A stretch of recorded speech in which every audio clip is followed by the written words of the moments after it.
মই আজি ওটছ বনাম ফল আৰু গাখীৰ দি।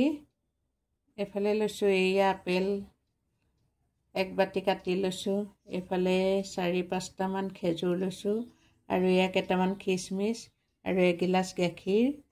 আৰু আপোনালোকে কল যি ফল হ'লেও দিব পাৰে। মোৰ কল নাই কাৰণে মই দিয়া নাই। আজি মই এনেকৈয়ে বনাম। এইফালে লৈছোঁ এটা এয়া মিক্সি বাটি। এতিয়া মই ওটছখিনি ইয়াত দিম বাটিত। গাখীৰখিনিও দিলোঁ।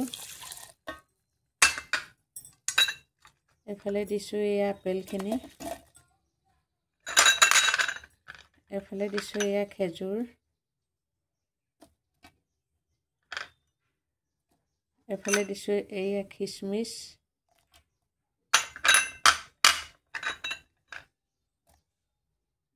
মই এতিয়া এইখিনি মিক্সিত পিচি ল'ম।